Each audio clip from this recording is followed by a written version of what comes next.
So the stories are true. He is a magician after all. Well, I'm not sure if he uses magic or not, but I am sure that you look very beautiful tonight.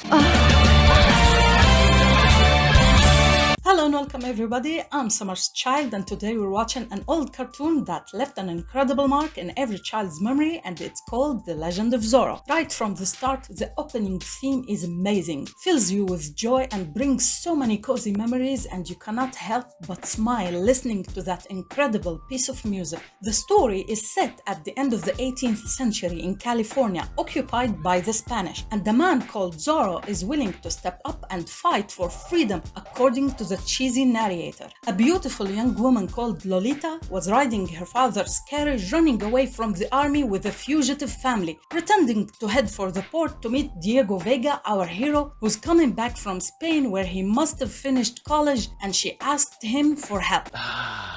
Home smells good. Lolita! How you've grown! You must help me to hide them. I'll talk to the captain. Either the rebel family sucks at hide and seek, or the soldiers are masters at it. But in any case, they find them easily and take them to face the music. With only the stubborn rich farmer's daughter, Lolita, is brave enough to stand up to them and sing her own song instead, thinking that Diego might have a melody or two to add. I won't let you do it. Keep out of this, Lolita! No! Lolita, there's nothing we can do. I was wrong about you. You're a coward. Diego gets to have an awesome homecoming party and enjoy all the food and festivities, while Lolita, his fiancée, is very upset due to what happened the same morning, trying to find a way to help the poor rebel family. You've done nothing but sit there looking miserable all day. Everyone is wondering why. He's the cutest boy in the neighborhood and he asked you to marry him. What could be wrong with that? Well, at least the wine's good. Little did she know that Diego shared her concern for the baby left behind, and he came to his room to help, only to face her fiery character's wrath. There. Who's a good boy now, I think he might be hungry. Gee, Diego, you're great with kids. Real men must be strong and fight. Back then, they had no TVs or internet, so the height of entertainment was either a happy homecoming party or a public execution, depending on who you ask. Only one man is capable of standing up to the army and bring justice to the world. A full-out rebellion is silly, but an individual vigilante running around with his face and hair on full display is A-OK. And you can be sure of his victory. You are commanded to what? Sergeant, why must we watch this terrible thing? Huh? Well, I don't know. Commander Raymond! I can't hear you. What? I said I can't hear you. Come back down. You look really silly up there. We like a smart, strong, ruthless villain like Lieutenant Gabriel, who's clever enough to figure out where the rebels have run off to and corner them. And he would have succeeded if it weren't for the meddling Zorro with the flying horse and cheesy one-liners. Ha! I believe I can fly. You're a good swordsman, Gabriel, but in future, use it for the cause of justice. After all his heroic actions, Lolita found herself in deep open admiration towards Zorro, while wondering what happened to the brave boy she once knew and admired. Gotta admire Lolita, for she's clever, strong, and honest enough to confront Diego about it all, and try to get some answers instead of having a misunderstanding like other shows have, or to be in complete confusion with no way to clear the air, as if open communication is some kind of foreign, unheard of concept.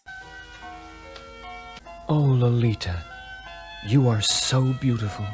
Diego, I don't believe you're a coward. Huh? You'd always stand up and defend any of the weaker children.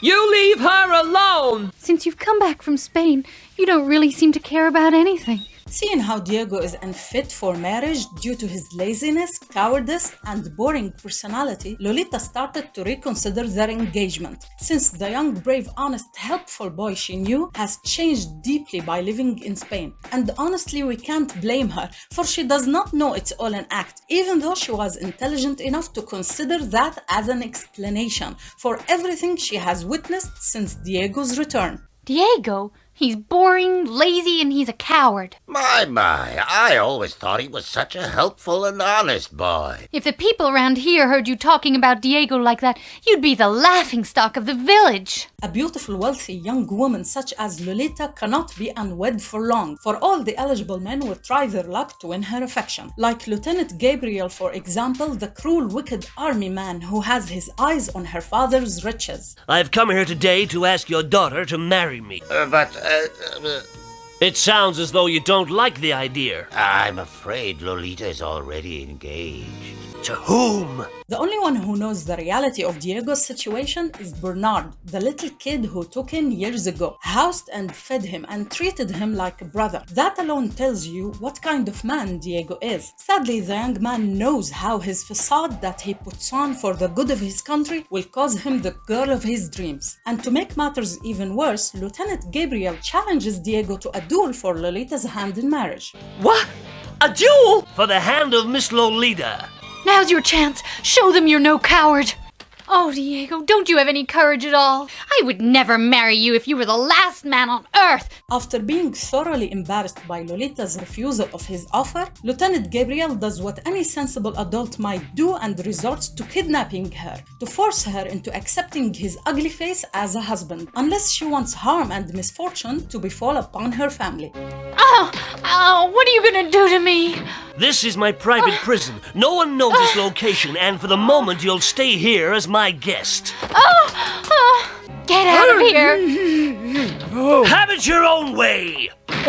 Zorro, being the awesome hero that he is, comes to Lolita's rescue and to teach Lieutenant Gabriel a lesson on treating people right. Zorro!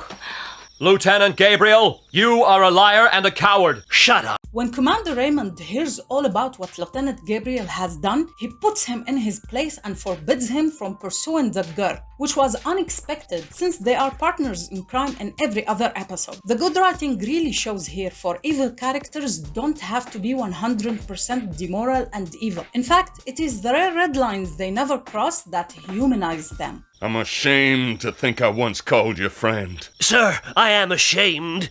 And you will leave Don Carlos's daughter alone. This is my command.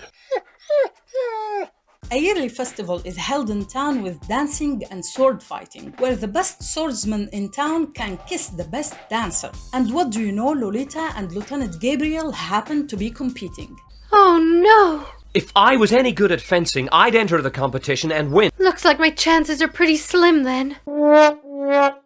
Diego tries to pay Lolita a little concern, and she never fails to burn him, showing all her disappointment in his character, wishing for the odd persona he once had to appear again. Great interaction and a very funny way to keep the plot between these two interesting. At the tournament, it's time for the winners to have their awaited smooch, when the resident party crasher in black arrives to challenge the lieutenant to a final duel and rescue the girl. You must be the luckiest girl here tonight. Hold it! Sure enough, Zorro wins, and upon kissing Lolita, all her dreams of a brave enough man to stand up to the army and bring some justice are realized, so she falls for him. A love triangle made of two people is always hilarious, just like Superman, Lois and Clark, Spider-Man, Peter Parker and Mary Jane, Batman, Bruce Wayne and Alfred. I don't want the prize, but I will accept your kiss. Remember, Lolita, you should only ever kiss who you want. Tired of Diego's bold cowardice, Lolita shifts her interests towards a blonde man who appears with no mask on, saving her using his sword in broad daylight and imitating the sign of Zorro, leading our young heroine to believe that they are the same man, baffling poor Diego. Well, how about you keep us company for a while, huh? Looks like no one's gonna help. Now that's no way to treat a lady. I think he's Zorro. You think what? The young blonde man Emilio charmed Lolita and convinced her that he is indeed Zorro, promising to be her white knight, or black that is, leaving Diego down in the dumps. No, I Don't know. you care that he's taken Lolita away from you? The way you've been acting all day, I should say that you care a lot. I know, I can't help it. On her way to a date with Emilio, Lolita was kidnapped. So her father begged Diego's dad to lend him the ransom money. And Emilio volunteered as her fiancé to deliver the cash, shocking everybody with that fact. I mean, he's been in town for 2 days only. Lolita was totally taken in by him, believing he's Zorro and accepting his hand in marriage. Girl, you're supposed to be smarter than that. What is the message supposed to be here? Love is blind? Now don't worry, Lolita. We're only going to take you with us until we're safe. We're not going to harm you. The man that worries about you the most will be here very soon. You, Lolita! Diego! I must thank you for coming after me anyway. Wouldn't you like it when the shoe is on the other foot and Diego has a fiancé from his days back in Spain? Lolita barged in casually on them holding a pie and heard the entire conversation, which angered and devastated her. Don't you think we should get them a wedding present? After all, it's such a happy event. When all else fails and you cannot convince your current fiancé that you did not ask another woman to marry you, just put on a mask and with your deepest voice ask her in the name of justice to help you on this case to get rid of the imposter. That ought to do it. But Zorro, what have you come here for? I would like to ask a small favor of you, if I may. I want you to write what I say, imitating that hand. Can you do that? Yes, of course. A scary huge inspector was sent from head office to investigate all the corruption of the army in this colony. And even though his goals coincide with Zorro's, they disagreed and fought, rendering our hero severely injured and in desperate need of medical care. I've sewn up the wounds and dressed them with an ointment that my grandmother taught me how to make. So he should be all right now. Are you surprised, Lolita? I'm glad to see that you are the man I once thought you to be, Diego. I guess I'll take a little walk over here. Lolita, ever brave and rebel at heart, agrees right away to be Zorro's right-hand woman and carry on his work on this very important case by pretending to be the Black Knight, while Diego recovers. You're so soft! Oh! Drop the gun! Ridiculous woman, you're bluffing. The love triangle is resolved in a good way, thankfully, and now that our heroes are a united front, they prepare for battle. A magnificent chase, a lot of gunfire, and a dangerous fall, and of course, a victory kiss.